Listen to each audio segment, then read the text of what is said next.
옛날, 옛날, 아주 먼 옛날에 호랑이가 담배를 피우고 산신령이 구름을 타고 내려오던 시절보다도 훨씬 더 오래된 이야기입니다. 강원도 깊고 깊은 산골짜기에는 사방이 높은 산으로 둘러싸여 하늘만 겨우 빠끔히 보이는 작은 마을이 하나 숨어 있었습니다. 이 마을은 워낙 산세가 험하고 골이 깊어서 겨울이 한번 찾아오면 그야말로 세상과는 단절된 채 하얀 눈 속에 파묻혀 지내야 하는 외딴 곳이었습니다. 바람은 매섭게 불어와 나뭇가지를 세차게 흔들어대고 하늘에서 내리는 눈은 마치 구멍이라도 뚫린 듯 며칠 밤낮을 가리지 않고 쏟아져 내리기 일쑤였습니다. 사람들은 방문을 걸어 잠그고 뜨끈한 아랫목에 배를 깔고 누워 겨울이 가기만을 기다리곤 했는데 그의 겨울은 유난히도 눈이 많이 내리고 추위가 매서워 노인들이 혀를 내두를 정도였습니다. 마을 어귀에서 가장 낡고 허름한 초가집 한 채가 위태롭게 서 있었는데 그곳에는 칠성이라는 이름의 노총각 나무꾼이 늙으신 어머니를 모시고 살고 있었습니다. 칠성인의 집은 워낙 가난하여 지붕의 이형은 썩어 문드러져 있었고 벽에는 주먹만한 구멍이 숭숭 뚫려 있어 황소바람이 제 집 드나들듯 들어오곤 했습니다. 하지만 칠성은 비록 가진 것은 없어도 마음만은 비단결처럼 곱고 효성이 지극하여 마을 사람들 사이에서 칭찬이 자자한 착한 청년이었습니다. 그는 매일같이 산에 올라 나무를 해다가 장터에 내다 팔아 근근히 생계를 이어갔는데 그 성실함이 바위처럼 단단하여 비가 오나 눈이 오나 게으름을 피우는 법이 없었습니다. 칠성의 어머니는 젊은 시절부터 고생을 많이 하여 몸이 쇠약해질 대로 쇠약해져 있었고 겨울만 되면 기침이 끊이지 않아 칠성의 마음을 아프게 했습니다. 칠성은 어머니가 행여 찬바람에 고생하실까봐 나무를 팔아 번 돈으로 제일 먼저 어머니의 약을 짓고 방을 따뜻하게 데울 땔감을 마련하는 것을 낙으로 삼았습니다. 그러나 그의 겨울은 눈이 너무 많이 내려 산길이 막히는 바람에 장터에 나갈 수도 없었고 미리 준비해 두었던 땔감도 바닥을 드러내고 말았습니다. 칠성은 텅 빈 헛간을 바라보며 깊은 한숨을 내쉬었고 그의 입에서는 하얀 입김이 뿜어져 나와 차가운 공기 속으로 흩어졌습니다. 방 안에서는 어머니의 기침 소리가 쿨럭쿨럭 들려왔고 그 소리는 칠성의 가슴을 예리한 칼로 베는 듯한 아픔을 주었습니다. 방바닥은 이미 냉골이 되어 차갑게 식어가고 있었고 얇은 이불 하나에 의지에 누워 계신 어머니의 등은 파리하게 떨리고 있었습니다. 칠성은 방문을 열고 들어가 어머니의 손을 꼭 잡았는데 어머니의 손은 마치 얼음장처럼 차가워 칠성의 눈시울을 붉게 만들었습니다. 어머니는 힘없는 목소리로 아들을 걱정하며 칠성아, 밖이 많이 춥지 나는 괜찮으니 너라도 어서 이불 속으로 들어오너라라고 말씀하셨지만 칠성은 차마 그럴 수가 없었습니다. 칠성은 결심을 굳힌 듯 자리에서 벌떡 일어나 밖으로 나왔는데 마당에는 이미 무릎까지 빠질 정도로 눈이 쌓여 있었습니다. 하늘은 잿빛 구름으로 뒤덮여 있어 금방이라도 다시 폭설이 쏟아질 것만 같은 불길한 기운이 감돌고 있었지만 칠성은 어머니를 위해 산에 올라가 나무를 해오기로 마음먹었습니다. 그는 헛간 구석에 놓인 낡은 지게를 꺼내 먼지를 털어내고 무디어진 도끼날을 숫돌에 갈며 마음을 다잡았습니다. 도끼를 가는 슥슥 소리가 적막한 산골 마을에 울려 퍼졌고 칠성의 눈빛은 그 어느 때보다 결연하게 빛나고 있었습니다. 어머니는 방문을 열고 나와 칠성을 말리며 얘야, 이 날씨에 산에 가는 건 미친 짓이다. 눈이 이렇게나 많이 왔는데 자칫하면 길을 잃거나 미끄러져서 큰일 난다라고 사정했습니다. 어머니의 목소리에는 아들을 잃을까 두려워하는 간절함이 배어 있었지만 칠성은 어머니를 안심시키기 위해 애써 밝은 표정을 지어 보였습니다. 그는 어머니, 걱정하지 마세요. 제가 누구입니까? 이사는 제 손바닥 아니나 다름없습니다. 얼른 가서 마른 나무 몇 개만 주워 올 테니 방문 꼭 닫고 계세요. 라고 씩씩하게 말했습니다. 칠성은 집신을 단단히 동여매고 발목에는 행전을 차서 눈이 들어가지 않도록 단도리를 철저히 했습니다. 낡은 무명옷을 여러 겹 껴입었지만 살을 애는 듯한 추위를 막기에는 역부족이었기에 그는 몸을 웅크리기보다는 어깨를 펴고 활기차게 움직여 열을 내기로 했습니다. 지게를 등에 지고 도끼를 허리춤에 찬 칠성은 마당을 가로질러 살인문을 밀고 나섰는데 문이 삐그덕거리는 소리가 마치 그를 붙잡는 듯한 느낌을 주었습니다. 마을 길은 사람의 발자국 하나 없이 깨끗한 눈으로 덮여 있었고 세상은 온통 하얀색으로 칠해진 듯 눈부시면서도 적막했습니다. 마을을 벗어나 산길로 접어들자 바람은 더욱 거세게 몰아쳤고 나뭇가지에 쌓여있던 눈들이 바람에 날려 칠성의 얼굴을 때렸습니다. 칠성은 눈을 가늘게 뜨고 앞을 분간하며 한 발 한 발 내디뎠는데 눈이 워낙 깊어 발을 떼는 것조차 쉽지 않았습니다. 숨을 쉴 때마다 폐부 깊숙이 차가운 공기가 밀려들어와 가슴이 찌릿찌릿 아파왔지만 그는 오로지 어머니의 따뜻한 아랫목만을 생각하며 묵묵히 산을 올랐습니다. 산 짐승들도 추위를 피해 굴 속으로 숨었는지 산속은 괴괴할 정도로 조용했고 오직 칠성의 거친 숨소리와 눈을 밟는 뽀드득 소리만이 들릴 뿐이었습니다.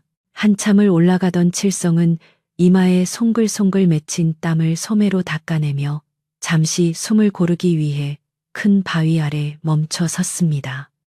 올려다본 하늘에서는 다시금 굵은 눈발이 하나둘씩 떨어지기 시작했고 순식간에 시야가 흐려질 정도로 눈보라가 치기 시작했습니다. 보통 사람 같으면 겁을 먹고 당장이라도 내려갔겠지만 칠성은 오히려 지게를 고쳐매며 더 깊은 산속으로 들어갔습니다. 마을 근처의 나무들은 이미 사람들이 다 베어갔기 때문에 땔감으로 쓸만한 좋은 죽은 나무를 찾으려면 사람의 발길이 닿지 않는 깊은 곳까지 가야만 했습니다. 산중턱을 넘어 골짜기 깊은 곳으로 들어서자 아름드리 나무들이 빽빽하게 들어찬 숲이 나타났습니다. 이곳은 여름에는 울창한 잎으로 하늘을 가려 대낮에도 어두컴컴한 곳이었지만 겨울에는 앙상한 가지들 사이로 하얀 눈이 쌓여 기묘한 아름다움을 자아냈습니다. 칠성은 눈 속에 쓰러져 있는 고목들을 찾아다니며 부지런히 도끼질을 시작했는데 꽁꽁 언 나무는 쇳소리를 내며 도끼를 튕겨냈습니다.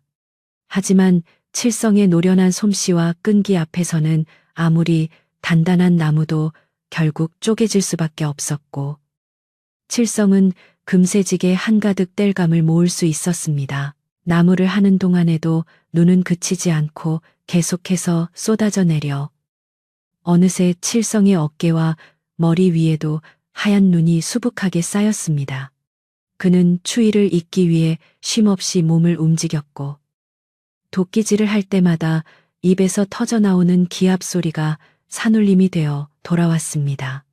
칠성은 땀으로 젖은 등줄기가 식어가면서 오싹한 한기를 느꼈지만 이제 이 나무들을 가지고 내려가서 어머니 방에 불을 지필 생각을 하니 마음만은 훈훈해졌습니다.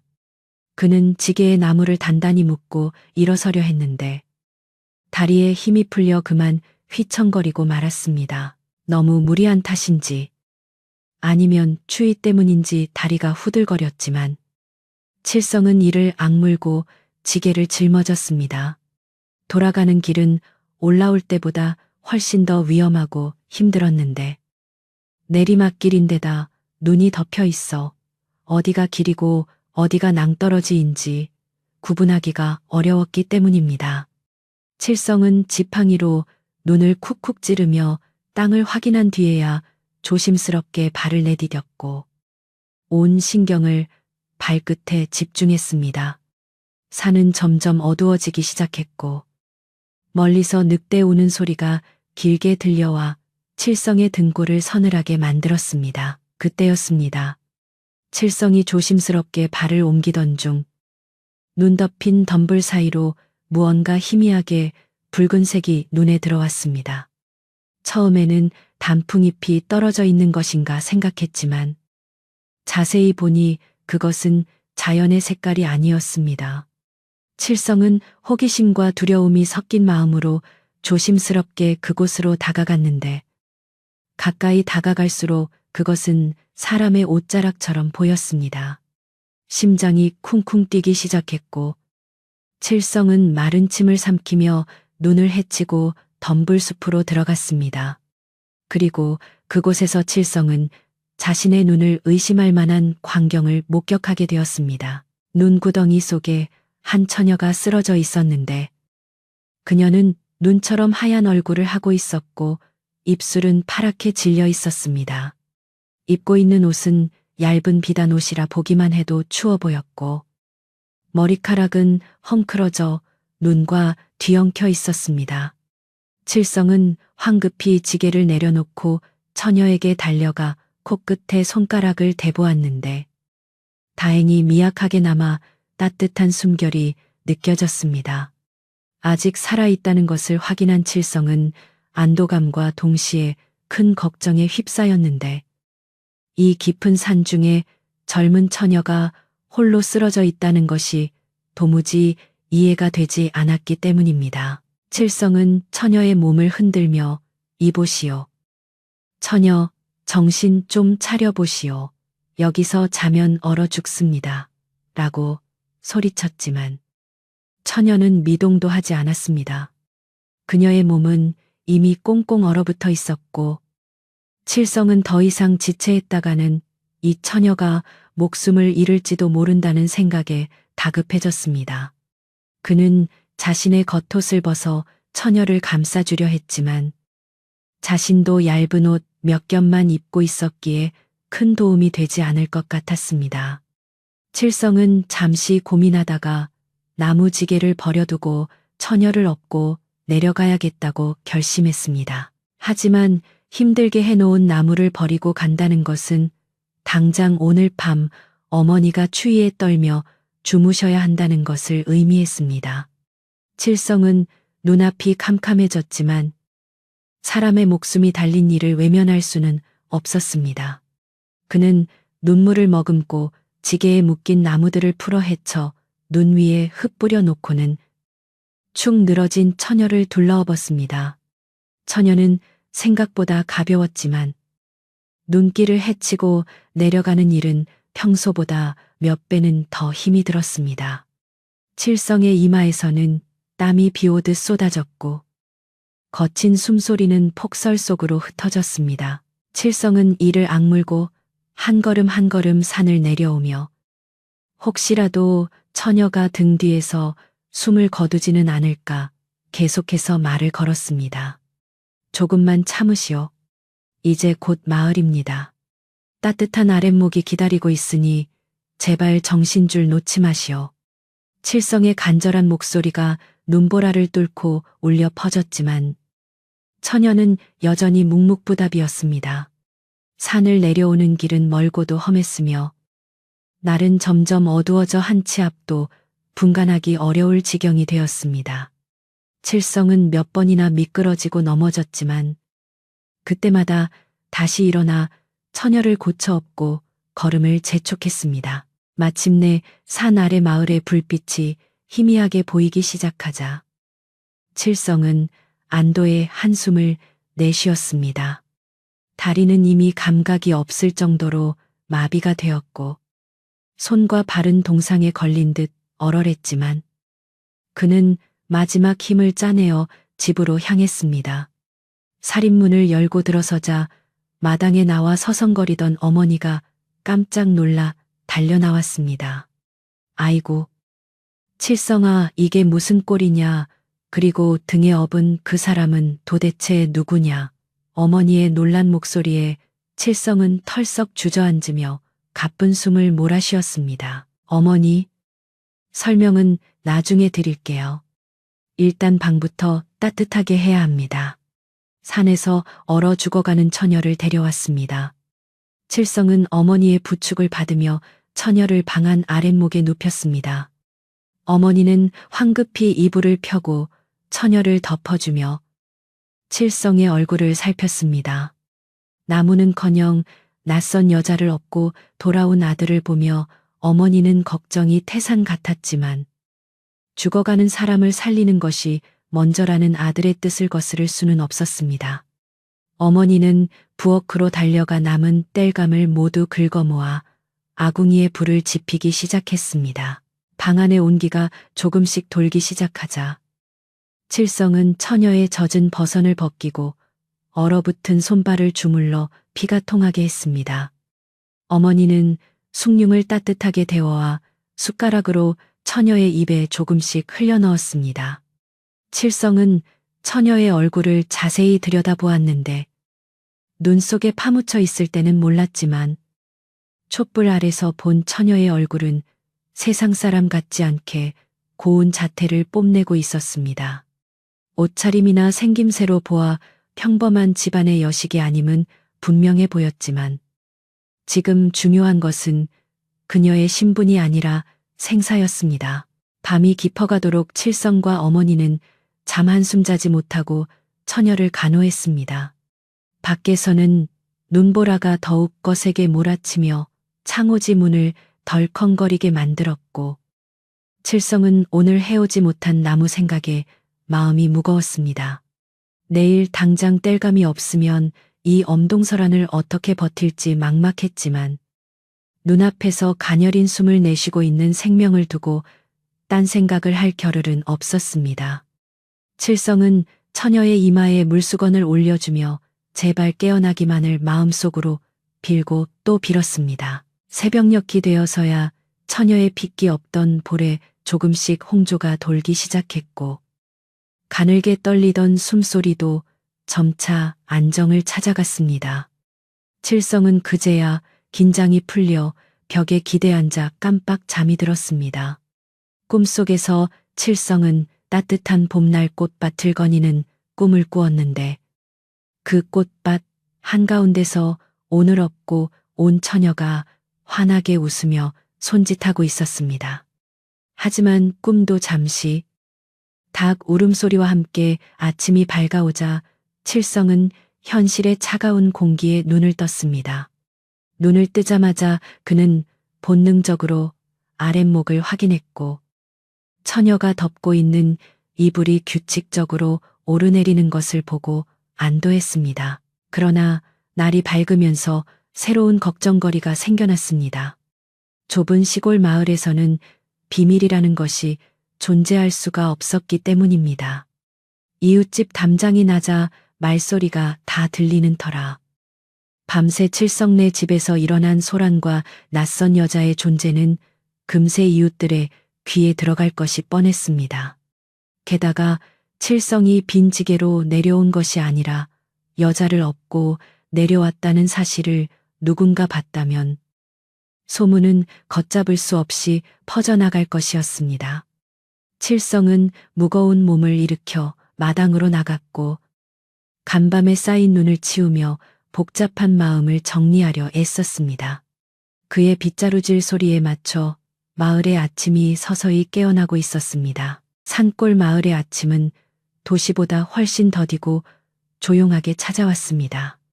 밤새 사납게 울어대던 바람도 지쳤는지 잠잠해졌고 지붕 위에 두껍게 쌓인 눈들이 햇살을 받아 눈부시게 반짝이기 시작했습니다.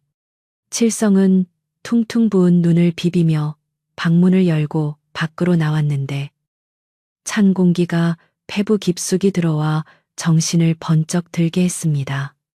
그는 마당 구석에 세워두었던 쌀입이 빗자루를 들고 눈을 쓸기 시작했는데 슥슥하는 빗자루 소리가 고요한 아침 공기를 가르며 리듬감 있게 울려 퍼졌습니다. 어젯밤의 일이 마치 꿈만 같았지만 방 안에서 들려오는 어머니의 낮은 말소리가 그 모든 것이 현실임을 일깨워주고 있었습니다. 칠성은 빗자루질을 하면서도 신경은 온통 방 안에 누워있는 처녀에게 쏠려 있었고 혹시라도 밤새 무슨 병고가 생긴 것은 아닌지 가슴이 조마조마했습니다. 방 안에서는 칠성의 어머니가 처녀의 머리맡을 지키며 걱정스러운 눈빛으로 바라보고 있었습니다. 처녀는 아직 깊은 잠에 빠져 있었는데 간밤에 열이 펄펄 끓던 것에 비하면 안색이 한결 편안해 보였습니다.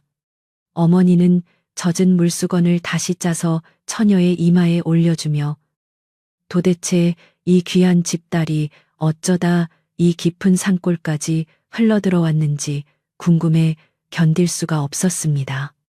처녀의 고운 손과 입고 있는 비단 옷은 평생 흙만 파먹고 찬 자신들과는 근본부터 다르다는 것을 보여주고 있었기에 어머니의 마음 한구석에는 알 수 없는 불안감이 싹트기 시작했습니다. 행여나 관아에서 찾는 사람은 아닐지, 아니면 집안에 큰 사단이 나서 도망쳐 나온 것은 아닐지 별의별 생각이 꼬리를 물었습니다. 그때 처녀의 속눈썹이 파르르 떨리더니 천천히 눈을 떴습니다. 그녀는 낯선 천장과 낯선 냄새에 당황한 듯 몸을 움츠리며 주위를 두리번거렸습니다. 칠성의 어머니는 온화한 미소를 지으며 이제 정신이 좀 드시오. 여기가 어딘가 싶어 놀랐겠구려. 산속에 쓰러져 있던 것을 우리 아들이 업고 왔다오라고 조근조근 설명해 주었습니다. 처녀는 몽롱한 정신을 가다듬으려 했으며 몸을 일으키려 했지만 기력이 쇠하여 다시 베개 위로 힘없이 쓰러졌습니다. 그녀는 자신의 생명을 구해준 은인들에게 고맙다는 말을 하고 싶었지만 목이 잠겨 말이 제대로 나오지 않았고 그저 눈물만 그렁그렁한 눈으로 어머니를 바라볼 뿐이었습니다. 마당에서 눈을 쓸던 칠성은 방 안에서 인기척이 들리자 하던 일을 멈추고 부엌으로 달려가 아껴두었던 쌀을 꺼내 씻기 시작했습니다. 쌀독 바닥을 긁는 소리가 텅 빈 부엌에 요란하게 울려 퍼졌지만 칠성은 아까워하기는커녕 정성껏 쌀을 불리고 물을 맞춰 미음을 끓였습니다. 장작불이 타닥타닥 타오르는 소리와 함께 구수한 밥 냄새가 퍼져나가자 칠성의 마음도 조금은 놓이는 듯했습니다. 그는 어머니가 드실 밥과 처녀에게 줄 묽은 미음을 정갈하게 담아 소반에 올리고는 조심스러운 걸음으로 방으로 들어갔습니다. 칠성이 문을 열고 들어서자 처녀는 놀란 토끼 눈을 하고 그를 쳐다보았는데 칠성은 쑥스러운 듯 고개를 숙이며 차린 건 없지만 좀 드시고 기운을 차리시오라고 투박하게 말했습니다. 처녀는 칠성이 내민 미음 그릇을 받아들고 숟가락을 들었지만 손이 떨려 제대로 먹지를 못했습니다. 칠성의 어머니가 옆에서 숟가락을 받아 대신 떠먹여주자 그제야 처녀는 아기새처럼 받아먹으며 겨우 허기를 채웠습니다.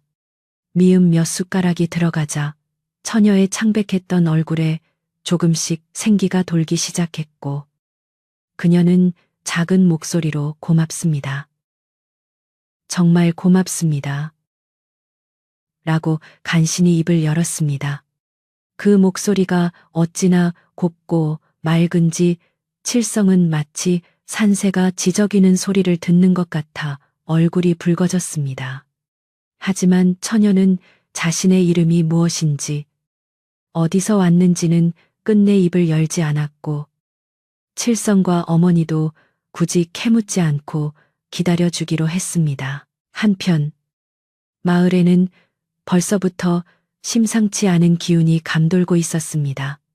칠성의 옆집에 사는 점순네는 동네에서 소문난 수다쟁이였는데 아침 일찍부터 칠성네 집 굴뚝에서 연기가 피어오르는 것을 보고 고개를 갸웃거렸습니다. 평소 땔감이 없어 냉방에서 지내는 일이 허다한 칠성네가 아침부터 불을 뗀다는 것이 수상쩍었기 때문입니다. 점순네는 호기심을 참지 못하고 까치발을 하고 담장 너머를 기웃거렸는데 마당에 널린 칠성의 지게 옆에 낯선 여자의 꽃신 한 짝이 놓여 있는 것을 발견하고야 말았습니다. 점순네의 눈이 휘둥그레지며 입이 떡 벌어졌고 그녀의 머릿속에서는 벌써 온갖 상상의 나래가 펼쳐지고 있었습니다. 점순네는 당장이라도 칠성네 집으로 뛰어들어가 확인하고 싶었지만 꾹 참고 물동이를 이고 마을 우물가로 달려갔습니다. 우물가에는 마침 아침밥을 짓기 위해 물을 기르러 나온 아낙네들이 서너 명 모여 있었는데 점순네에게는 더할 나위 없는 기회였습니다. 그녀는 물동이를 내려놓자마자 숨을 헐떡이며 아니 글쎄 다들 내 말 좀 들어봐요. 칠성네 집에 무슨 일이 났는지 아우라며 호들갑을 떨었습니다. 아낙네들이 눈을 동그랗게 뜨고 모여들자 점순네는 목소리를 낮추며 내가 방금 봤는데 칠성네 마당에 비단 꽃신이 떨어져 있더라니까. 어제 칠성이가 산에 갔다가 여우 홀린 듯 여자를 업고 내려왔다는 소리가 진짜인가 봐 라고 떠들어댔습니다. 순박한 산골 마을 사람들에게 낯선 여자의 등장은 그야말로 천지개벽할 뉴스거리였습니다. 더구나 평생 여자 손 한 번 못 잡아본 노총각 칠성의 집에 여자가 들어왔다는 사실은 사람들의 흥미를 자극하기에 충분했습니다. 어떤 사람은 산신령이 칠성의 효성에 감동해 선녀를 내려보낸 게 틀림없다고 했고 또 어떤 사람은 이 눈보라 속의 산에서 여자를 만났다면 100년 묵은 여우가 둔갑한 것일지도 모른다며 몸서리를 쳤습니다. 소문은 발 없는 말이 되어 천리를 간다는 말처럼 반나절도 지나지 않아 마을 전체로 퍼져나갔고 사람들은 삼삼오오 모여 칠성네 집 쪽을 힐끔거리며 수군대기 시작했습니다. 칠성은 이런 소문이 돌고 있다는 것을 까맣게 모른 채 처녀를 위해 땔감을 더 구하러 가야 하나 고민하고 있었습니다. 어제 해온 나무는 몽땅 산에 버리고 왔기에 헛간은 여전히 비어 있었고 아궁이에 남은 불씨도 사그라들고 있었기 때문입니다. 그때 살인문 밖에서 이리 오너라 하는 굵직한 목소리가 들려왔습니다. 칠성이 깜짝 놀라 나가보니 마을에서 가장 연로하시고 학식이 깊어 존경받는 박 영감님이 지팡이를 짚고 서 계셨습니다. 박 영감님은 평소 칠성을 아들처럼 아끼던 분이었지만 오늘따라 표정이 매우 엄하고 굳어 있어 칠성은 저도 모르게 긴장하여 마른 침을 삼켰습니다. 칠성은 황급히 살인문을 열고 박 영감님을 맞이하며 어르신, 이 추운 날씨에 어인 일이십니까? 누추하지만 안으로 드시지요라고 권했습니다. 하지만 박 영감님은 방으로 들어가지 않고 마루 끝에 걸터 앉으며 칠성을 뚫어지게 쳐다보았습니다. 칠성아, 내 오늘 너에게 할 말이 있어 왔다. 마을에 도는 소문이 흉흉하여 내 귀에까지 들어오더구나. 네가 어제 산에서 정체 모를 처녀를 업어왔다는데 그것이 사실이냐? 박 영감님의 물음에 칠성은 거짓말을 할 수 없어. 네, 사실입니다. 눈 속에 쓰러져 죽어가던 사람을 차마 외면할 수 없어 데려왔습니다.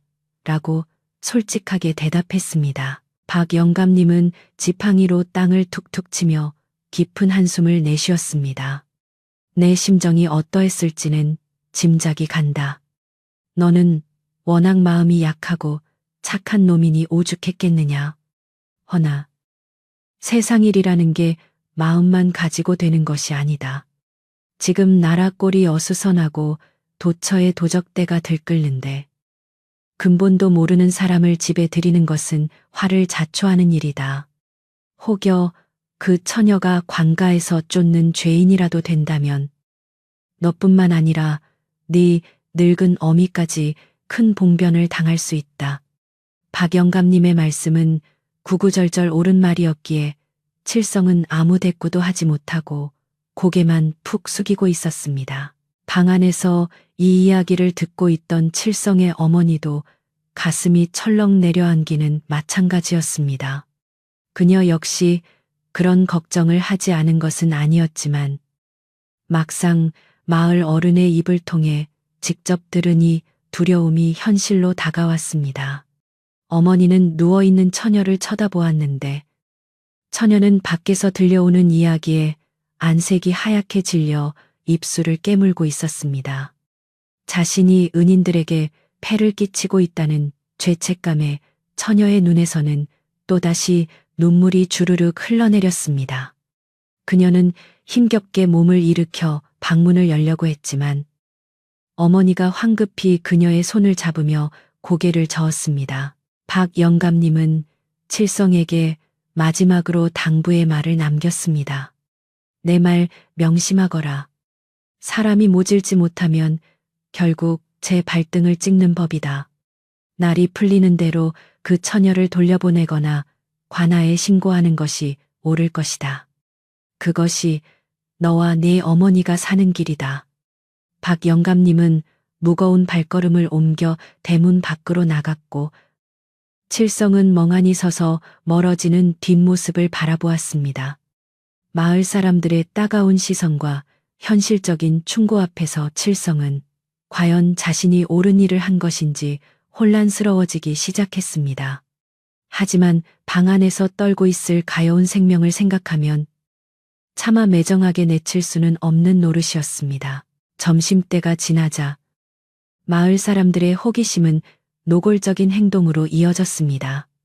핑계를 만들어 칠성네 집을 기웃거리는 사람들이 늘어났는데 개똥이네는 낫을 빌리러 왔다며 마당을 훑어보고 칠복이는 강아지가 도망갔다며 집 뒤편을 서성거렸습니다. 칠성은 그들의 속셈을 뻔히 알면서도 모른 척해야 했고 어머니는 방문을 굳게 걸어 잠그고 처녀를 숨겼습니다.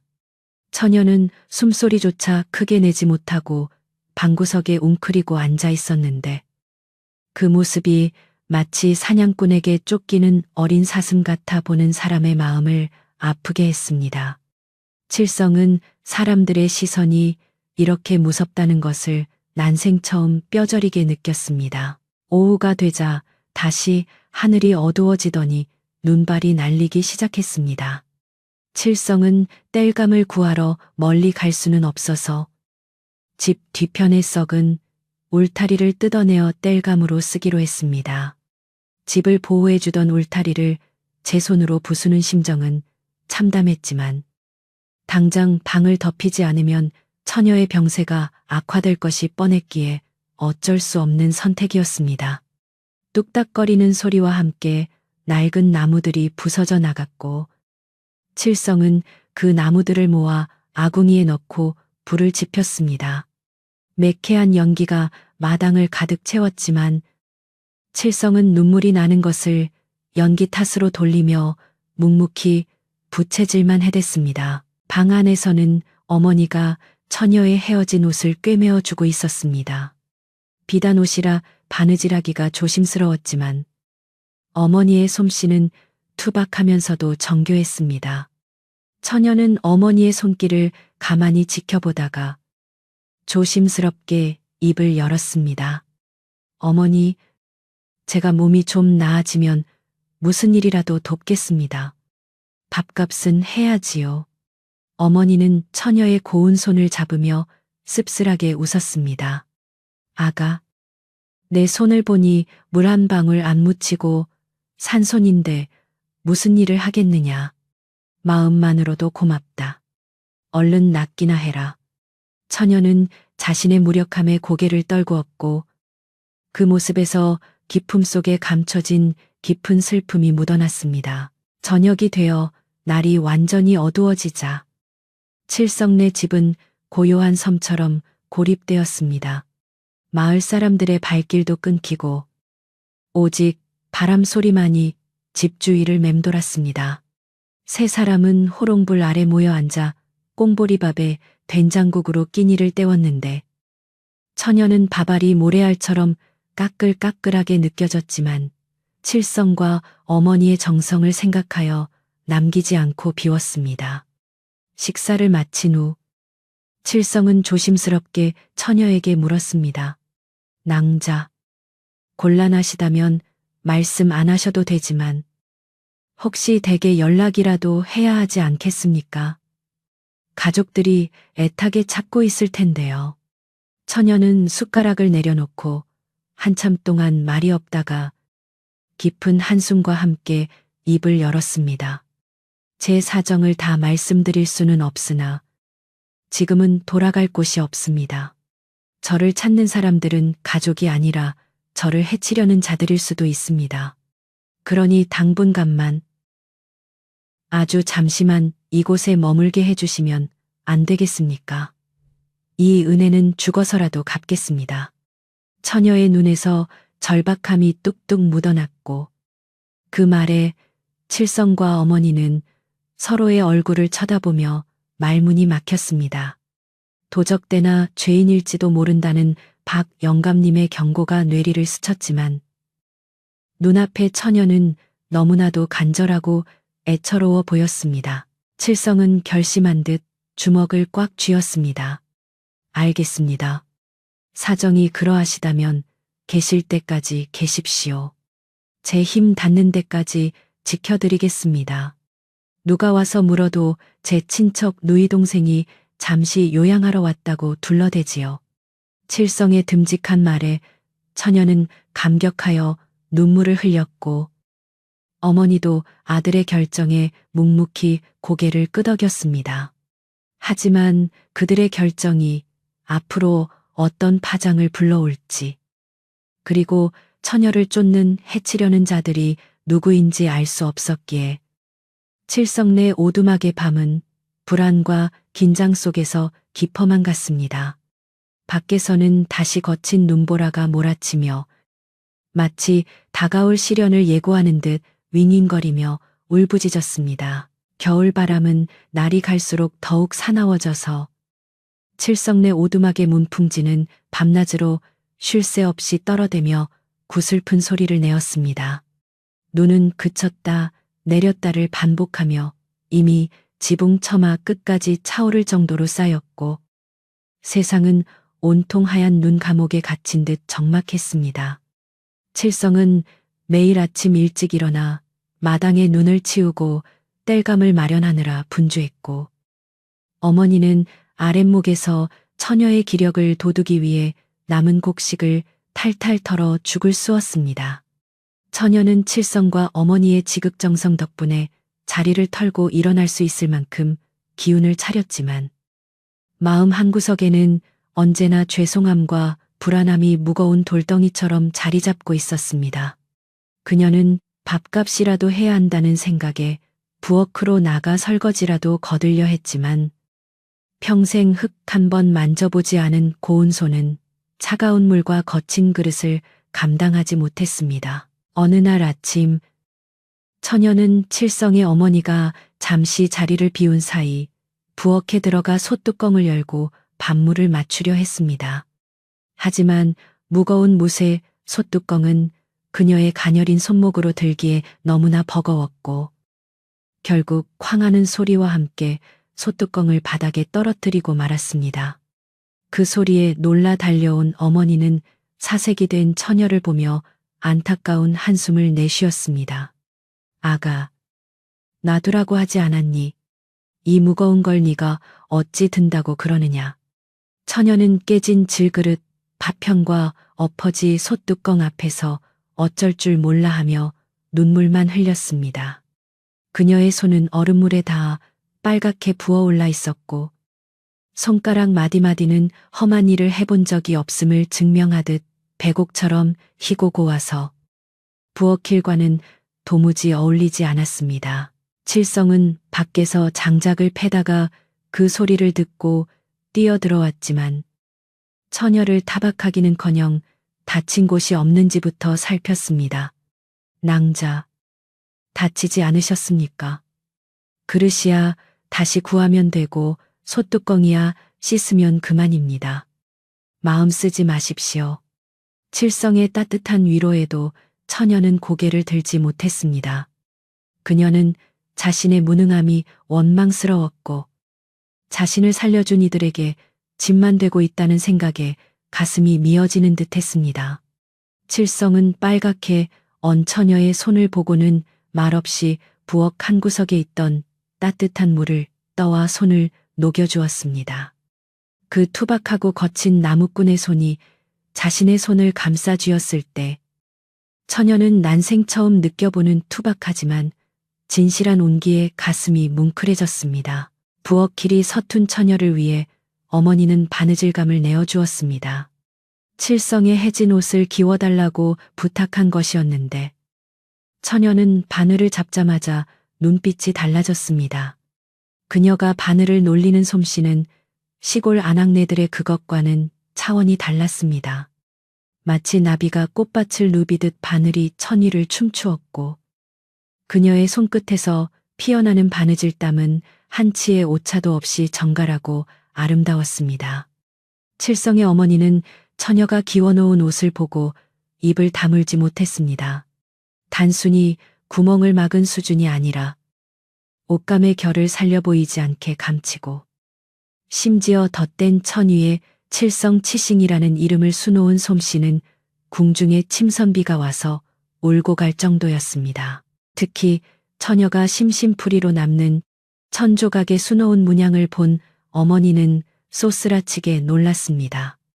그곳에는 구름 사이를 노니는 봉황의 모습이 아주 작지만 정교하게 새겨져 있었는데 봉황은 예로부터 왕실의 여인들만이 사용할 수 있는 귀한 문양이었기 때문입니다. 어머니는 떨리는 손으로 술을 어루만지며 처녀의 정체에 대해 다시금 깊은 의문을 품게 되었습니다. 이 아가씨가 보통 내기가 아니구나. 양반집 규수 정도가 아니라 필시 대궐과 연이 닿아 있는 귀한 분이 틀림없어. 어머니는 이 사실을 칠성에게 넌지시 알렸고 칠성 역시 처녀의 기품 있는 말투와 행동거지가 예사롭지 않음을 느끼고 있었기에 고개를 끄덕였습니다. 하지만 두 사람은 처녀가 입을 열 때까지 모른 척 해주기로 무언의 약속을 했습니다. 한편 마을에서는 칠성네 집에 머무는 처녀에 대한 소문이 걷잡을 수 없이 악화되고 있었습니다. 공교롭게도 처녀가 마을에 들어온 뒤로 마을의 가축들이 하나둘씩 시름시름 앓기 시작했고 우물물이 갑자기 말라가는 기이한 현상까지 벌어졌습니다. 마을 사람들은 이 모든 재앙의 원인을 굴러들어온 낯선 여자 탓으로 돌리기 시작했습니다. 그 여자가 들어오고 나서부터 마을 꼴이 말이 아니야. 산신령이 노하셔서 벌을 내리는 게야. 사랑방에 모인 남정네들은 곰방대를 두드리며 혀를 찾고 우물가에 모인 아낙네들은 두려움 섞인 목소리로 수군거렸습니다. 점순내는 기다렸다는 듯이 내가 뭘 했어. 그 여자는 사람이 아니라니까. 밤마다 칠성네 집에서 파란 불빛이 새어나오는 걸 내 눈으로 똑똑히 봤어라며 확인되지 않은 헛소문을 퍼뜨렸습니다. 불안과 공포는 전염병처럼 빠르게 퍼져나갔고 사람들의 마음속에는 처녀에 대한 적개심이 싹트기 시작했습니다.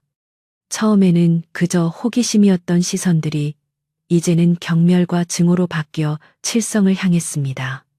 칠성이 나무를 하러 산을 오르내릴 때면 마을 사람들은 그를 피하거나 등 뒤에서 손가락질을 해댔습니다. 제정신이 밝힌 놈이면 당장 그 요물을 내쫓아야지. 뭘 좋다고 끼고 사나 몰라. 칠성은 그런 소리를 들을 때마다 가슴이 찢어질 듯 아팠지만 아무런 대꾸도 하지 않고 묵묵히 제 갈 길만 갔습니다. 그는 자신이 흔들리면 방 안에 있는 처녀와 어머니가 더 큰 상처를 받을 것을 알았기에 태산처럼 굳건하게 버텨야만 했습니다. 그러던 어느 날 밤, 사건이 터지고 말았습니다. 마을 이장 집에 귀한 씨암소가 갑자기 거품을 물고 쓰러져 죽은 것입니다. 이장은 분노에 차올라 횃불을 들고 칠성네 집으로 달려갔고, 흥분한 마을 사람들도 쇠스랑과 몽둥이를 들고 그 뒤를 따랐습니다. 칠흑 같은 어둠 속에서 수십 개의 횃불이 일렁이며 칠성내 오두막을 향해 다가오는 모습은 마치 성난용이 불을 뿜으며 달려드는 것 같았습니다. 칠성과 어머니는 밖에서 들려오는 웅성거림과 붉은 불빛에 잠에서 깼고, 사태가 심상치 않음을 직감했습니다. 처녀는 공포에 질려 입술을 파르르 떨며 이불을 끌어안았고, 칠성은 어머니와 처녀를 안심시키려 애썼습니다. 칠성아, 당장 나오너라. 내 놈이 숨겨둔 그 요망한 것을 당장 내놓지 못할까. 이장의 고함 소리가 고요한 산골 마을을 뒤흔들었습니다. 칠성은 깊은 한숨을 내쉬고는 결연한 표정으로 방문을 열고 마루로 나갔습니다. 마당은 이미 횃불을 든 마을 사람들로 가득 차 있었고, 그들의 얼굴은 불빛에 비쳐 붉게 일렁이며 살기를 띠고 있었습니다. 평소 형님 동생하며 지내던 이웃들의 얼굴에서 더 이상 따뜻한 정은 찾아볼 수 없었고, 오직 맹목적인 분노와 두려움만이 가득했습니다. 칠성은 맨발로 돛돌 위에 서서 그들을 내려다 보았습니다. 이 밤중에 다들 이게 무슨 짓입니까? 왜 때로 몰려와서 남의 집 마당을 짓밟는단 말입니까? 칠성의 목소리는 낮지만 단호했습니다. 이장은 앞으로 나서며 삿대질을 해댔습니다. 무슨 짓이라니, 네가 데려온 그 여자 때문에 우리 마을이 쑥대밭이 되고 있어. 오늘 내 소가 죽은 것도 다 그 여자 탓이다. 당장 그 여자를 내보내지 않으면 우리 손으로 끌어내겠다. 사람들은 맞아, 끌어내라. 여우를 잡아야 마을이 산다라고 소리치며 칠성을 위협했습니다.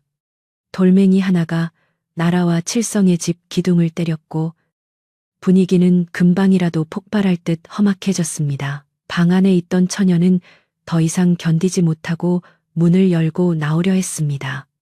제가 나가겠습니다. 저 때문에 칠성님과 어머니께서 해를 입으셔서는 안 됩니다. 처녀의 목소리는 떨리고 있었지만 그 안에 담긴 의지는 확고했습니다.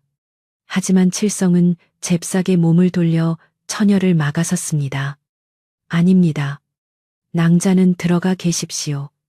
이것은 낭자의 잘못이 아닙니다.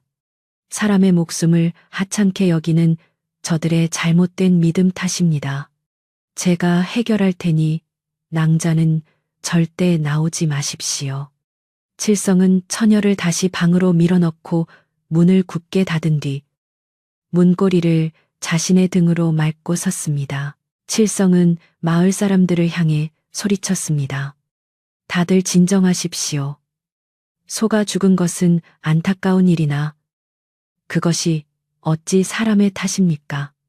이 엄동설 안에 갈 곳 없는 여인을 쫓아내라는 것은 죽으라는 말과 같습니다. 우리가 언제부터 이렇게 매정한 사람들이었습니까? 짐승도 자기 새끼를 보호할 줄 아는데 하물며 사람이 사람을 죽음으로 내몰아서야 되겠습니까? 칠성의 호소는 절절했지만 이미 이성을 잃은 군중들에게는 들리지 않았습니다. 사람들은 칠성이 여우에게 홀려 미쳤다고 생각하며 더욱 거세게 몰아붙였습니다. 그때 군중 뒤편에서 다들 멈추시오 하는 쩌렁쩌렁한 목소리가 들려왔습니다. 박 영감님이었습니다. 노구를 이끌고 달려온 박 영감님은 숨을 헐떡이며 사람들 앞을 가로막았습니다. 자네들, 지금 제정신인가? 아무리 흉흉한 소문이 돈다 해도 죄 없는 사람을 증거도 없이 해하려 들다니 이것이 우리 마을의 법도인가? 박 영감님의 꾸짖음에 사람들은 잠시 주춤했습니다. 마을에서 가장 큰 어른의 호통이었기에 함부로 무시할 수 없었던 것입니다. 이장은 분을 사귀지 못하고 씩씩거렸지만 횃불을 내리지는 않았습니다. 박 영감님은 칠성에게 다가가 낮은 목소리로 물었습니다. 칠성아, 네가 정녕 이 여인을 지키고자 하는 이유가 무엇이냐? 단순히 불쌍해서냐? 아니면 다른 이유가 있느냐? 칠성은 박 영감님의 눈을 똑바로 쳐다보며 대답했습니다.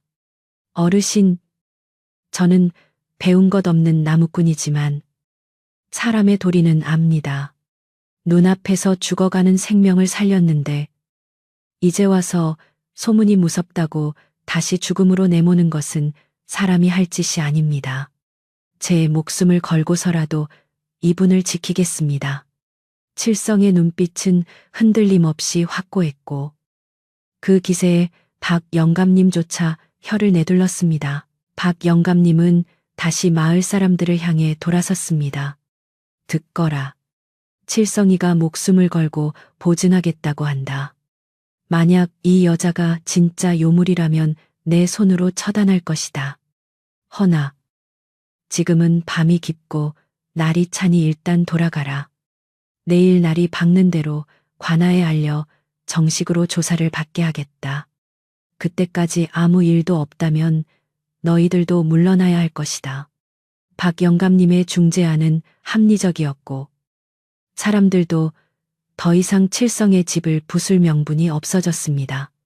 이장은 좋소. 내일 관아에서 포졸들이 올 때까지 기다리겠소. 하지만 만약 또다시 무슨 일이 생긴다면 그때는 국물도 없을 줄 아시오. 라고 으름장을 놓고는 군중을 이끌고 돌아갔습니다. 사람들이 모두 물러가고 횃불의 불빛이 사라지자 마당에는 다시 칠흑 같은 어둠과 정적만이 남았습니다. 칠성은 그제야 다리에 힘이 풀려 마루 끝에 주저앉았습니다. 식은 땀이 등줄기를 타고 흘러내렸고 심장은 여전히 미친 듯이 뛰고 있었습니다. 방 안에서 숨죽여 울고 있던 처녀가 문을 열고 나와 칠성의 앞에 무릎을 꿇었습니다. 저 때문에 이런 곤욕을 치르시다니. 저는 죽어 마땅합니다. 처녀는 하염없이 눈물을 흘리며 고개를 들지 못했습니다. 칠성은 처녀의 어깨를 조심스럽게 감싸 안아 일으켜 세웠습니다. 낭자, 그런 말씀 마십시오. 제가 지켜드리겠다고 약속하지 않았습니까? 날이 밝으면 모든 것이 해결될 것입니다. 부디 마음 굳게 먹으십시오. 칠성의 목소리는 지쳐 있었지만 그 어느 때보다 따뜻하고 든든했습니다. 어머니도 방에서 나와 처녀의 손을 잡고 위로했습니다.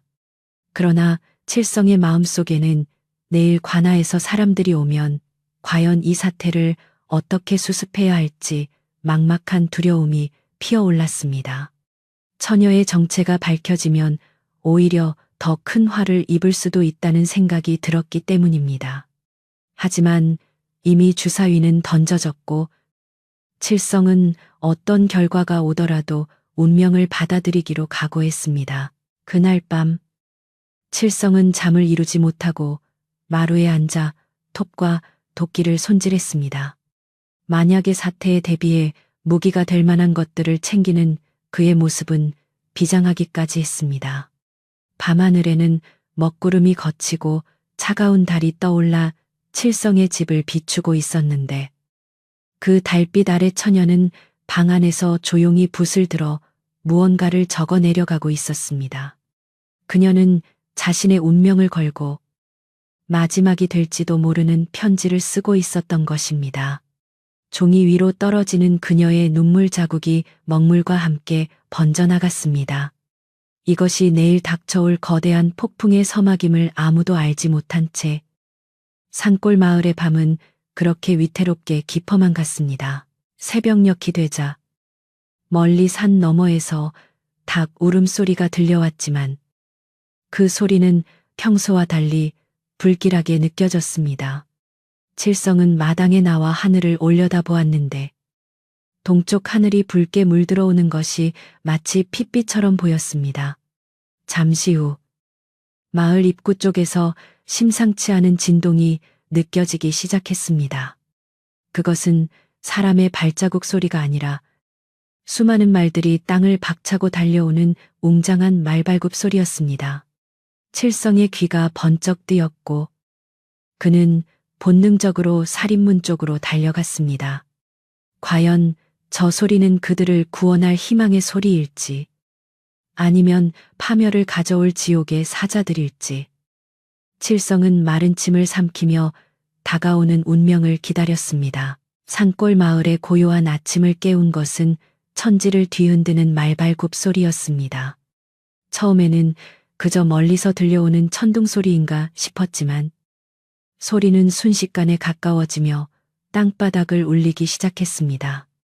칠성은 마당에 서서 쌀이문 밖을 응시했는데 마을 어귀에 굽은 길을 돌아 나타난 것은 수십 필의 건장한 군마와 그 위에 올라탄 무장한 관군들이었습니다. 그들의 갑옷은 아침 햇살을 받아 번쩍거렸고 손에 든 창과 칼은 섯을 펄은 기운을 내뿜고 있었습니다. 마을 사람들은 혼비백산하여 집 밖으로 뛰쳐나왔고 어젯밤 칠성을 위협하던 이장도 헐레벌떡 달려나와 사태를 파악하느라 눈을 굴렸습니다. 이것은 단순한 포졸들의 행차가 아니었고 한눈에 보아도 한양에서 내려온 높은 벼슬아치의 군대임이 분명했습니다. 관군들은 흙먼지를 일으키며 칠성 내 오두막을 향해 곧장 달려왔고 순식간에 집 주위를 겹겹이 포위했습니다. 말들이 거친 숨을 몰아쉬며 내뿜는 하얀 입김이 안개처럼 자욱하게 피어올랐고 팽팽한 긴장감이 감돌았습니다. 마을 사람들은 칠성이 데려온 여자가 대역 죄인임이 틀림없다고 수군거리며 이제 칠성내는 멸문지화를 당할 것이라며 몸을 떨었습니다. 이장은 자신의 판단이 옳았다고 믿으며 관군 대장 앞으로 쭈뼛쭈뼛 다가가 읍소하려 했습니다. 나으리, 제가 바로 이 마을 이장이옵니다. 저 칠성놈이 수상한 여자를 숨겨두고 있어 제가 신고하려던 참이었습니다. 그러나 말 위에서 내려다보는 대장의 눈빛은 얼음장처럼 차가웠고 그는 이장의 말을 들은 채도 하지 않은 채 말에서 훌쩍 뛰어내렸습니다. 투구를 쓴 대장은 칠성 내 살인문을 거칠게 밀어젖히고 마당으로 들어섰습니다. 그의 뒤로 무장한 병사들이 줄지어 따라 들어오자 좁은 마당은 금세 꽉 찼습니다. 칠성은 두려움에 다리가 후들거렸지만 방문 앞을 가로막고 서서 대장을 노려보았습니다. 손에 든 낡은 도끼는 초라하기 그지없었지만 그 안에 담긴 결기는 장군 못지않았습니다. 누구신지는 모르오나 신발을 신은 채 남의 집마당을 함부로 밟지 마십시오. 이 방에는 병든 노모와 아픈 누이가 자고 있습니다. 칠성의 당돌한 외침에 병사들이 칼을 뽑으려 했으나 대장은 손을 들어 그들을 제지했습니다. 대장은 칠성의 눈을 잠시 응시하더니 천천히 입을 열었습니다. 네가 이 집의 주인이냐? 안에 있는 사람을 당장 나오게 하라. 그때였습니다. 굳게 닫혀있던 방문이 스르르 열리더니 칠성의 어머니가 부축한 처녀가 모습을 드러냈습니다. 처녀는 칠성의 낡은 무명옷을 기워 입고 있었지만 흐트러진 머리를 단정히 빗어 넘기고 꼿꼿하게 선 자태는 숨길 수 없는 위엄을 풍기고 있었습니다. 그녀의 얼굴은 여전히 창백했지만 눈빛만은 형형하게 빛나고 있었습니다. 대장은 처녀의 얼굴을 확인하자마자 얼굴색이 변하더니 들고 있던 칼을 바닥에 던지고 그 자리에 털썩 무릎을 꿇었습니다. 공주마마 소신. 늦게 도착하여 죽을 죄를 지었습니다. 이제야 마마를 뵙사옵니다. 대장의 우렁찬 목소리가 마당을 울리자 뒤따르던 모든 경사들도 일제히 무릎을 꿇고 머리를 조아렸습니다. 공주마마. 천세, 천세, 천천세.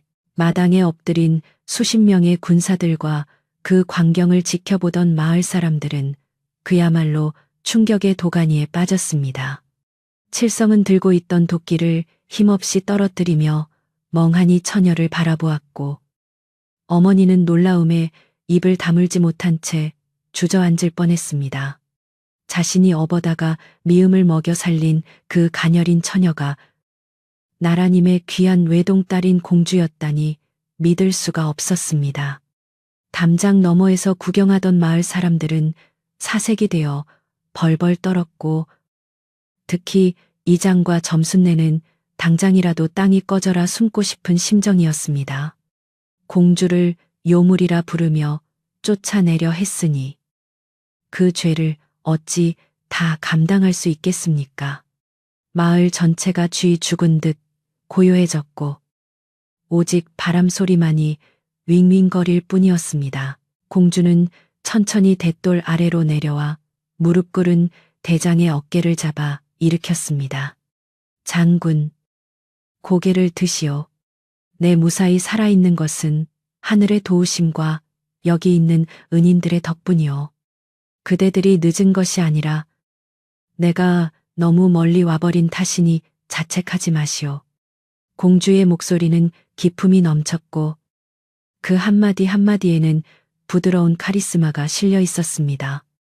그녀는 지난달 궁궐에서 일어난 반란을 피해 잠시 피신하던 중 호위무사들과 헤어져 길을 잃었고 눈보라 속에서 죽을 고비를 넘겼던 것입니다.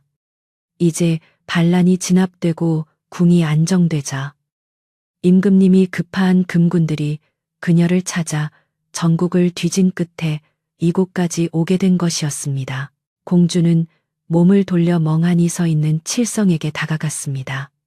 칠성은 어찌할 바를 몰라 뒷걸음질 쳤지만 공주는 칠성의 거친 두 손을 덥석 잡았습니다. 칠성님, 놀라게 해드려 미안합니다. 제 신분을 미리 밝히지 못한 것은 혹여나 저를 쫓는 무리들 때문에 이 댁에 화가 미칠까 두려워서였습니다. 저를 용서하십시오. 공주의 진심 어린 사과에 칠성은 황공하여 몸둘 바를 몰랐습니다. 아, 아니옵니다. 마마, 천한 놈이 감히 귀한 옥체를 등에 업고 그 무례를 어찌다 갚겠습니까? 죽여주시옵소서. 칠성이 바닥에 엎드리려 하자 공주는 그를 말리며 온화하게 미소 지었습니다. 그 등이 아니었다면 저는 이미 이 세상 사람이 아니었을 것입니다. 칠성님은 제 생명의 은인입니다. 이 광경을 지켜보던 마을 사람들은 부끄러움과 두려움에 고개를 들 수 없었습니다. 공주는 시선을 돌려 담장 너머의 마을 사람들을 차갑게 쏘아보았습니다. 그리고 이장을 앞으로 나오라고 명했습니다. 이장은 사시나무 떨듯 떨며 기어나왔고 땅에 머리를 밟고 살려달라고 빌었습니다. 죽을 죄를 지었습니다. 소인 눈이 삐어 귀하신 분을 알아보지 못하고 제발 목숨만은 살려주십시오. 공주는 엄한 목소리로 꾸짖었습니다. 너희들은 내가 공주라서 무릎을 꿇는 것이냐. 내가 힘없는 처녀였을 때는 죽이려 들더니 이제 힘 있는 공주라 하니 살려달라 비는구나. 그것이 너희가 말하는 사람의 도리냐. 공주의 호통은 가을 서리처럼 매서웠습니다. 이 산골 마을에 흉년이 들고 살기가 팍팍해진 것은 하늘의 탓이 아니라 너희들의 메마른 인심 탓이다. 낯선 일을 따뜻하게 품지는 못할 망정. 근거 없는 소문으로 몰아세우고 해하려 했으니 그 죄는 결코 가볍지 않다. 마을 사람들은 공주의 말에 뼈저린 후회를 느끼며 눈물을 흘렸습니다. 박 영감님도 앞으로 나와 깊이 허리를 숙이며 사죄했습니다. 마마의 말씀이 100번 지당하옵니다. 늙은 제가 마을을 잘못 이끌어 이런 사단이 났으니 모든 벌은 저에게 내려주십시오. 공주는 박영감님의 진심을 읽고는 표정을 조금 풀었습니다. 나를 구해준 칠성님의 낯을 보아 이번만은 용서하겠다. 허나 앞으로 또다시 힘없고 가난한 이를 핍박하는 일이 들린다면 그때는 국법으로 엄히 다스릴 것이다. 알겠느냐? 공주의 명이 떨어지자 마을 사람들은 일제히 명심하겠나이다라고 외치며 안도의 한숨을 내쉬었습니다. 대장은 군사들에게 명하여 마을 입구를 지키게 하고 소란스러웠던 분위기를 정리했습니다. 살기가 가득했던 칠성내 마당은 이제 엄숙하면서도 평화로운 기운으로 채워졌습니다. 군사들은 칠성내 집 낡은 울타리를 보수하고 마당의 눈을 말끔히 치우는 등 분주하게 움직였습니다. 칠성은 이 모든 상황이 꿈만 같았지만 눈앞의 공주는 분명 자신이 알던 그 처녀였습니다. 사태가 진정되자 공주는 칠성의 어머니에게 정중히 절을 올렸습니다. 어머니, 며칠 동안 누추한 저를 친딸처럼 보살펴 주셔서 감사합니다. 어머니가 끓여주신 미음맛을 평생 잊지 못할 것입니다. 칠성의 어머니는 감격하여 눈물을 글썽이며 공주의 손을 잡았습니다. 아이고, 마마, 살아주신 것만으로도 고맙습니다. 이제 궁으로 돌아가시면 부디 만수무강하시고 우리 칠성이 같은 백성들도 굽어 살펴 주옵소서. 공주는 어머니의 손등을 어루만지며 고개를 끄덕였습니다. 비록 신분의 차이는 하늘과 땅 차이였지만 그 순간만큼은 따뜻한 정이 오가는 모녀 사이와 다를 바 없었습니다. 공주는 떠날 채비를 서둘러야 했지만 칠성내 가족과 마지막 식사를 함께하고 싶다고 청했습니다. 대장은 시간이 촉박하다고 만류했지만 공주의 고집을 꺾을 수는 없었습니다.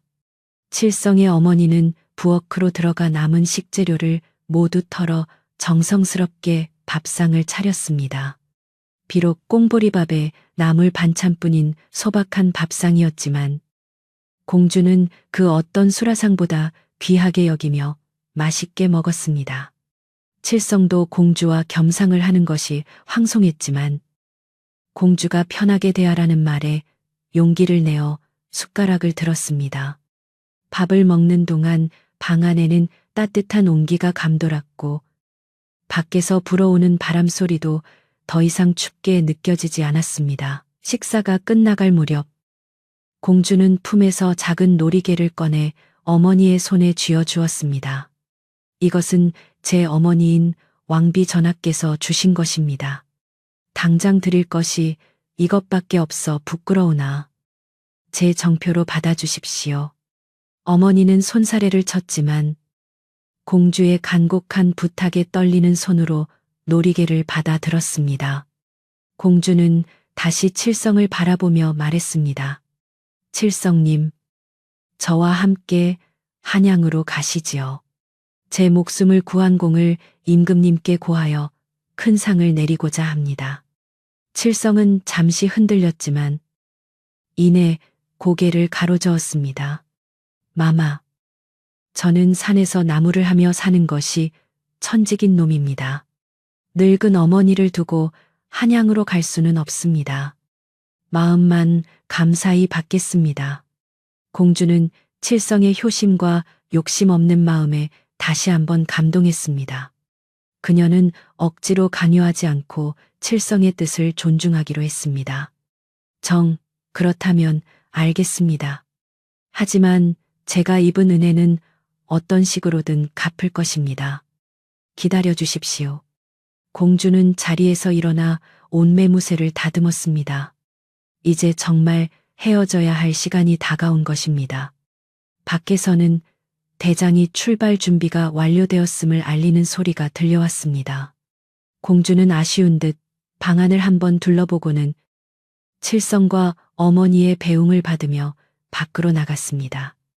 마당에는 화려한 가마가 대기하고 있었고 병사들이 도열해 있었습니다. 마을 사람들은 집 밖으로 나와 공주가 떠나는 모습을 지켜보았습니다. 이제 그들의 눈빛에는 두려움 대신 경외심과 부러움이 가득했습니다. 공주는 가마에 오르기 전 다시 한번 칠성을 돌아보았습니다. 눈 덮인 산골 오두막, 그 초라한 집 앞에 서 있는 투박한 나무꾼 청년.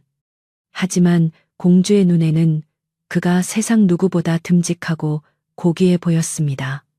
칠성은 묵묵히 고개를 숙여 예를 표했고 공주는 옅은 미소를 지으며 가마에 올랐습니다. 출발하라. 대장의 호령과 함께 행렬이 움직이기 시작했습니다. 말발굽 소리가 다시금 땅을 울리며 마을을 빠져나갔고 칠성은 행렬이 보이지 않을 때까지 그 자리에 서서 움직이지 않았습니다. 관군들이 떠나고 난 뒤 마을은 거짓말처럼 조용해졌습니다. 하지만 이전의 적막함과는 다른 평온하고도 엄숙한 침묵이 흘렀습니다. 사람들은 칠성네 집을 함부로 대하지 못했고 오히려 칠성을 보는 눈빛이 달라져 있었습니다. 칠성은 멍하니 서 있다가 어머니의 부름에 정신을 차렸습니다. 칠성아, 이제 그만 들어가자. 날이 차다. 어머니의 목소리에 칠성은 고개를 끄덕이며 집 안으로 들어갔습니다. 텅 빈 방 안에는 공주가 머물렀던 온기가 아직 남아 있었고 그녀가 쓰던 이불과 밥그릇이 덩그러니 놓여 있었습니다. 칠성은 마루에 걸터 앉아 먼 산을 바라보았습니다. 눈 덮인 산봉우리는 여전히 말이 없었고 하늘은 맑게 개어 파랗게 빛나고 있었습니다. 어젯밤의 소란과 오늘 아침의 극적인 반전이 모두 지나가고 칠성네 집은 다시 예전의 일상으로 돌아왔습니다. 하지만 칠성의 가슴 속에는 무언가 뜨거운 것이 남아 있었습니다. 그것은 단순히 공주를 구했다는 자부심이 아니라 사람으로서 마땅히 해야 할 일을 했다는 떳떳함이었습니다. 그는 헛간으로 가서 도끼를 집어들었습니다. 공주가 떠났어도 삶은 계속되어야 했고 어머니를 위한 땔감은 여전히 필요했기 때문입니다. 그날 저녁 칠성네 굴뚝에서는 다시금 하얀 연기가 피어올랐습니다. 마을 사람들은 칠성네 집에 찾아와 사과를 하며 떡과 과일을 놓고 갔습니다. 이장도 머쓱한 표정으로 쌀한 가마니를 지고 와서 마당에 내려놓고는 도망치듯 사라졌습니다. 칠성은 그들의 사과를 묵묵히 받아주었고 어머니는 가져온 음식을 나누어 먹으며 꽁꽁 얼어붙었던 인심이 녹아내리는 것을 느꼈습니다. 밤이 깊어지자 칠성은 따뜻한 아랫목에 누워 천장을 바라보았습니다. 공주가 떠난 자리는 허전했지만 마음만은 그 어느 때보다 꽉 찬 느낌이었습니다. 산골 마을의 밤은 그렇게 깊어갔고 칠성은 꿀맛 같은 잠에 빠져들었습니다. 이제 남은 것은 봄과 함께 찾아올 또 다른 기적을 기다리는 일뿐이었습니다. 차가운 바람이 기승을 부리던 겨울이 지나고 어느덧 산골 마을에도 따스한 봄 기운이 스며들기 시작했습니다. 겨우내 산과들을 덮고 있던 하얀 눈 이불이 스르르 녹아내리자 그 아래 웅크리고 있던 대지가 기지개를 켜며 검은 흙내음을 풍겼습니다. 꽁꽁 얼어붙었던 계곡물은 졸졸졸 경쾌한 소리를 내며 흐르기 시작했고 양지바른 언덕에는 노란 산수유와 분홍 진달래가 앞다투어 꽃망울을 터뜨렸습니다. 칠성의 집 처마 끝에 매달려 있던 고드름도 모두 녹아 사라지고 대신 제비 한 쌍이 나라와 둥지를 틀 준비를 하며 지지배배 노래를 불렀습니다. 마을 사람들은 두꺼운 속옷을 벗어던지고 가벼운 옷차림으로 들판에 나가 쑥을 캐고 나무를 뜯으며 다가온 봄을 만끽했습니다. 칠성은 여전히 변함없는 모습으로 지게를 지고 산을 오르내리며 나무를 했습니다. 공주가 다녀간 뒤로 마을 사람들은 칠성을 대하는 태도가 완전히 달라져 길에서 마주치기만 해도 허리를 굽혀 인사하고 맛있는 음식이 생기면 제일 먼저 칠성네 집으로 가져오곤 했습니다. 하지만 칠성은 으스대거나 거드름을 피우기는커녕 예전보다 더 겸손하게 허리를 숙이며 이웃들을 대했습니다. 그는 공주를 구한 일이 그저 우연히 일어난 일일 뿐이며 자신은 여전히 산에서 나무를 해서 먹고 사는 나무꾼일 뿐이라고 생각했습니다. 어머니 또한 들뜬 마음을 가라앉히고 아들이 자만하지 않도록 늘 경계하며 소박한 살림을 꾸려나갔습니다. 그러나 한양에서 아무런 소식이 없자 성질 급한 마을 사람들은 또다시 입방아를 찍기 시작했습니다. 개울가에 모인 아낙네들은 빨래 방망이를 두드리며 아니, 공주님이 가신 지가 언젠데 아직도 감감무소식인 게야. 혹시 궁궐에 가서 우리를 잊어버린 건 아닐까라며 수군거렸습니다. 사랑방에 모인 노인들도 곰방대를 빨며 원래 높으신 분들은 화장실 들어갈 때와 나올 때 마음이 다른 법이지. 칠성이가 괜한 헛물을 켜는 건 아닌지 모르겠구만이라며 걱정 반 호기심 반으로 혀를 찼습니다. 칠성은 그런 소리를 들을 때마다 그저 묵묵부답으로 일관하며 도끼질에만 전념했습니다. 그는 보상을 바라고 한 일이 아니었기에 소식이 오든 안 오든 상관없다는 듯 태연한 척했습니다. 그러던 어느 화창한 봄날 마을 입구에서부터 꽹과리와 징소리가 요란하게 울려 퍼지기 시작했습니다. 마을 사람들은 무슨 유랑광대패라도 들어온 줄 알고 구경을 나갔다가 눈앞에 펼쳐진 광경에 그만 입을 다물지 못했습니다. 그것은 단순한 광대패가 아니라 임금님의 명을 받고 내려온 어사 행렬이었습니다. 형형색색의 깃발이 바람에 펄럭이고 말끔한 관복을 차려입은 관리들이 말을 타고 위풍당당하게 들어오고 있었으며 그 뒤로는 수레에 가득 실린 비단과 곡식들이 줄을 잇고 있었습니다. 행렬의 규모는 지난 겨울 공주를 모셔가던 관군들과는 비교도 안 될 만큼 거대하고 화려했습니다. 어사또는 칠성내 오두막 앞에 이르러 말에서 내렸고 뒤따르던 악대들은 음악을 멈추었습니다. 동네 개들이 놀라 지저대고 아이들이 신기해하며 몰려들었지만 엄숙한 분위기에 눌려 감히 가까이 가지는 못했습니다. 칠성은 마당에서 장작을 패다가 갑작스러운 소란에 놀라 도끼를 든 채 멍하니 서 있었고 어머니는 부엌에서 뛰쳐나와 행렬을 보고는 다리가 풀려 주저앉았습니다. 어사또는 칠성 앞으로 다가와 정중하게 예를 갖추며 품에서 황금색 두루마리를 꺼내 들었습니다. 그것은 바로 임금님이 직접 내리신 교지였습니다. 어사또가 교지를 펼쳐들자 함께 온 모든 관리와 구경하던 마을 사람들은 일제히 땅에 엎드려 머리를 조아렸습니다. 나무꾼 칠성은 들으라. 너는 비록 산골에 묻혀 사는 백성이오나 그 성품이 어질고 효성이 지극하여 하늘도 감동할 만하다. 더욱이 지난 겨울 위기에 처한 공주를 구하여 왕실의 번영을 지켰으니 그 공은 태산보다 높고 바다보다 깊다 할 것이다. 이에 과인은 너에게 정삼품의 당상관 벼슬을 제수하고 인근 고을의 원님으로 임명하니 부디 그 착한 마음으로 백성을 널리 이롭게 하라. 어사또의 낭낭한 목소리가 산골 마을에 울려 퍼지자 사람들은 자신의 귀를 의심했습니다.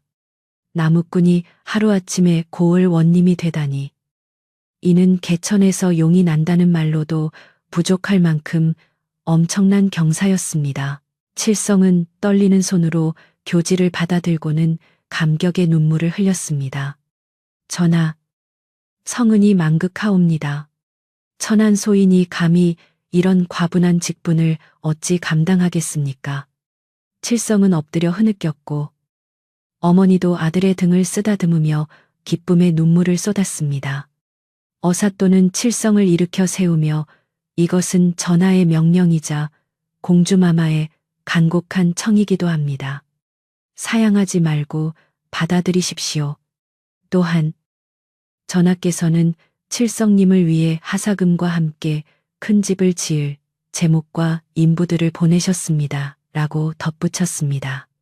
수레를 덮고 있던 천이 거치자 눈부신 비단과 금은보화 그리고 쌀가마니가 산더미처럼 쌓여 있는 것이 드러났습니다. 마을 사람들은 칠성의 대박 행진에 부러움과 시샘 그리고 두려움이 뒤섞인 복잡한 표정을 지었습니다. 특히 칠성을 괴롭혔던 이장과 점순내는 이제 자신들은 죽은 목숨이라며 벌벌 떨었습니다. 원님이 된 칠성이 지난날의 안갚음을 한다면 그들은 꼼짝없이 곤장을 맞거나 옥살이를 해야 할 처지였기 때문입니다. 그들은 슬금슬금 뒷걸음질치며 도망가려 했지만 칠성이 그들을 불러 세웠습니다. 이장님, 그리고 점순 아주머니, 어디 가십니까? 이 기쁜 날에 그냥 가시면 섭섭하지요. 칠성의 목소리는 부드러웠지만 그들에게는 저승사자의 부름처럼 들렸습니다. 그러나 칠성의 입에서 나온 말은 그들의 예상을 완전히 뒤엎는 것이었습니다. 어사또 나으리, 오늘 받은 이 귀한 곡식과 비단을 우리 마을 사람들과 나누고 싶습니다. 지난 겨울 흉년과 폭설로 모두가 고생했는데 이제 다 함께 배불리 먹고 웃을 수 있었으면 좋겠습니다. 칠성은 곳간을 활짝 열고 마을 잔치를 벌이겠다고 선언했습니다. 자신을 미워하고 쫓아내려 했던 사람들에게 복수가 아닌 은혜로 갚은 것입니다. 이장과 점순내는 칠성의 넓은 아량에 감복하여 그 자리에 엎드려 펑펑 울며 사죄했습니다. 칠성아, 아니 원님, 우리가 죽을 죄를 지었습니다. 우리 같은 못난 것들을 용서해 주십시오. 그날부터 칠성내 집터에는 새로운 역사가 쓰이기 시작했습니다. 한양에서 내려온 최고의 목수들이 뚝딱뚝딱 망치질을 시작하자 낡고 허름했던 초가집은 온데간데 없이 사라지고 그 자리에 웅장하고 아름다운 기와집이 들어서기 시작했습니다. 대들보는 아름들이 소나무로 세워졌고 지붕에는 검은 기와가 물결치듯 얹어졌습니다. 넓은 마당에는 연못이 파이고 정자가 세워졌으며 담장은 높게 쌓아 올려졌지만 대문은 언제나 활짝 열려 있었습니다. 칠성은 집이 완성되자 제일 먼저 어머니를 안방 아랫목에 모셨습니다. 평생 고생만 하신 어머니가 비단 이불을 덮고 편안히 웃으시는 모습을 보며 칠성은 비로소 효를 다한 것 같아 가슴이 벅차올랐습니다. 칠성이 고을 원님으로 부임하던 날, 관아 앞에는 수많은 백성이 몰려나와 환호했습니다. 보통 원님들이 부임하면 세금을 걷어가기 바빴지만 나무꾼 출신의 칠성 원님은 백성들의 사정을 누구보다 잘 알기에 선정을 베풀 것이라는 기대가 컸기 때문입니다. 칠성은 관복을 입고 관아의 동원에 앉아 업무를 보면서도 초심을 잃지 않으려 노력했습니다.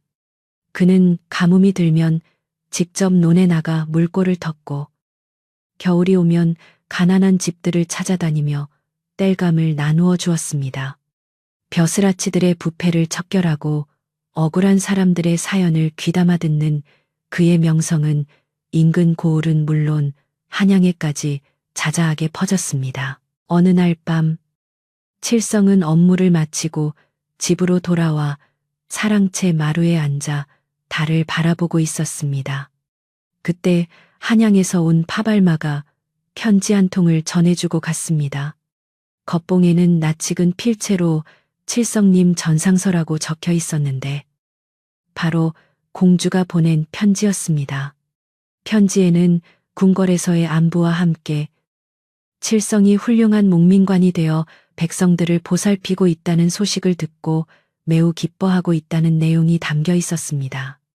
그리고 편지 끝자락에는 그날 밤 눈 속에 쓰러진 저를 외면하지 않았던 당신의 따뜻한 마음이 오늘날 수많은 백성을 살리는 걸음이 되었습니다. 부디 그 마음 변치 마시고 오래오래 행복하십시오. 라고 적혀 있었습니다. 칠성은 편지를 가슴에 품고 밤하늘을 올려다보았습니다. 휘영청 밝은 달이 칠성의 얼굴을 비추고 있었고 어디선가 불어온 봄바람이 꽃향기를 실어 날랐습니다. 그는 문득 지난 겨울 춥고 배고팠던 그 시절이 떠올랐습니다. 만약 그때 자신이 편안함만을 쫓아 산에 가지 않았더라면, 혹은 귀찮음 때문에 처녀를 그냥 지나쳤더라면, 지금의 영광은 없었을 것입니다. 칠성은 깨달았습니다. 복은 하늘에서 뚝 떨어지는 것이 아니라 자신이 베푼 작은 선행들이 모여 큰 강물처럼 돌아오는 것임을 말입니다. 그는 어머니가 계신 안방 쪽을 향해 큰 절을 올리며 낳아주시고 길러주신 은혜에 다시 한번 감사했습니다. 세월이 흘러 칠성은 머리가 하얗게 센 노인이 되었지만 마을 사람들은 여전히 그를 존경하며 따랐습니다. 그는 높은 벼슬을 지냈음에도 불구하고 은퇴한 뒤에는 다시 고향으로 돌아와 옛날 그 집에서 소박하게 여생을 보냈습니다. 가끔 산에 올라가 나무를 하기도 했는데 그럴 때면 젊은 나무꾼들이 달려와 지게를 대신 져주려 했지만 칠성은 허허 웃으며 손사래를 쳤습니다. 내 힘으로 땀 흘려 일하는 기쁨을 자네들에게 뺏길 수는 없지. 칠성의 맑은 웃음소리는 산울림이 되어 골짜기마다 메아리 쳤습니다. 이야기는 이제 끝을 맺으려 합니다. 눈보라치던 겨울밤, 이름 모를 처녀를 구한 가난한 나무꾼의 이야기는 단순한 옛날 이야기가 아닙니다. 그것은 착한 마음씨가 언젠가는 반드시 보답을 받는다는 우리 조상님들이 믿고 지켜온 소중한 믿음의 증거입니다. 칠성이 지은 기와집은 지금은 터만 남아있을지 모르지만 그가 남긴 따뜻한 이야기는 사람들의 입에서 입으로 전해져 오늘날까지도 우리의 마음을 훈훈하게 데워주고 있습니다. 오늘 밤 여러분의 꿈속에도 칠성과 같은 따뜻한 행운이 눈송이처럼 소복이 내려앉기를 바랍니다. 밤이 깊었습니다. 창밖에는 풀벌레 소리가 자장가처럼 들려오고 달빛은 은은하게 방안을 비추고 있습니다. 고단했던 하루의 짐은 모두 내려놓으시고 포근한 이불 속에서 편안한 안식을 취하시길 바랍니다. 착한 사람은 복을 받고 나쁜 마음은 눈 녹듯 사라지는 꿈, 그런 아름다운 꿈 꾸십시오.